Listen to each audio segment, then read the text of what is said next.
How to stay dry, healthy, emptying. Remember the coordination that needs to happen when the bladder empties.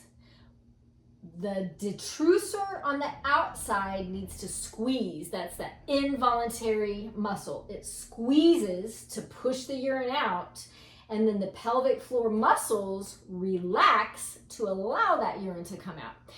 Problems can happen on both phases here with both sets of muscles. So there can be problems where the detrusor isn't squeezing and isn't able to push that urine out. And then there can be problems where the muscles themselves aren't relaxing to allow that urine to come out. Sometimes with something we call pelvic organ prolapse or urethral hypermobility, there can be the bladder. So here's the bladder and the urethra. That bladder can start to tilt down, and that can kind of create a kink in the bladder, and that can make it difficult. Kind of think about a garden hose and you're kinking it, then that can make it difficult to empty. So there is a misconception that when you empty your bladder that it's actually empty. So most people think like, okay, when I pee, I'm peeing and my bladder's completely empty. That's a myth. There's something called post-void residual, PVR.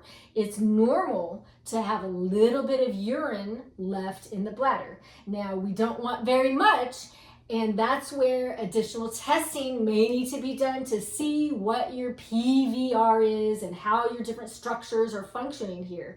But the basic concept is healthy emptying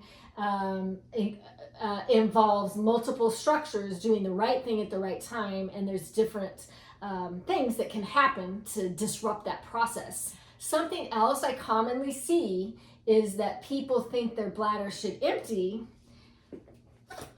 when they've only let it fill a baby amount. Well, if you barely have any pee in there, not very much is going to come out, right? Like that makes sense. So if you're going to the bathroom every 20 minutes, every 30 minutes, every 45 minutes, but only a little bit is coming out, then that's a sign that you're not spacing it enough.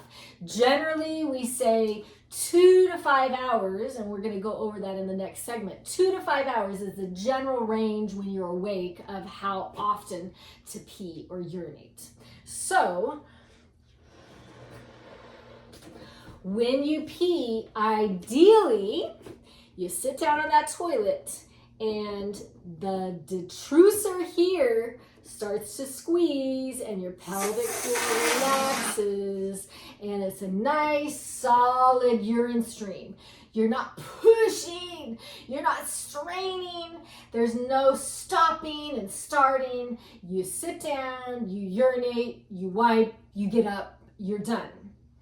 Another thing that can happen is that you sit down, you urinate, you finish, you wipe, you think you're done, you stand up, and then a little more pee comes out. And there's a few different scenarios for why that might happen. One could be that bladder or that urethra is kind of kinked, and so there's some urine that's kind of getting stuck in there. Also, the pelvic floor muscles may not be letting go all the way, and so that can cause problems.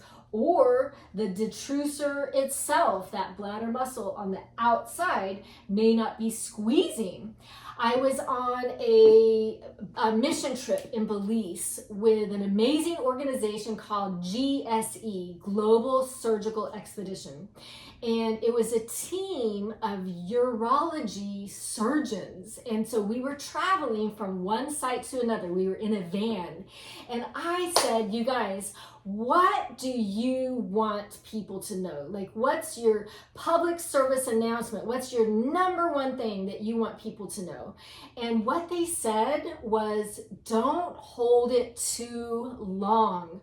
So what can happen with some people is if you're holding it too long, the bladder, the detrusor, that muscle that squeezes, it can stop working, and that's called a neurogenic bladder. That bladder isn't squeezing, it's not pushing that pee out. So maybe the pelvic floor muscles are releasing to let that pee come out, but that bladder muscle itself, the detrusor, isn't squeezing.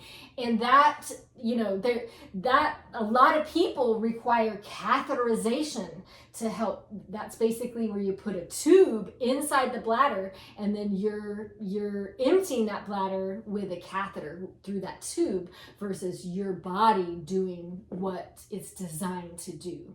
So recognize if you're someone that's holding it past 4 or 5 hours regularly, like we see a lot of people like teachers and bus drivers and other medical professionals that may not have easy access to a bathroom or a toilet, people in the military.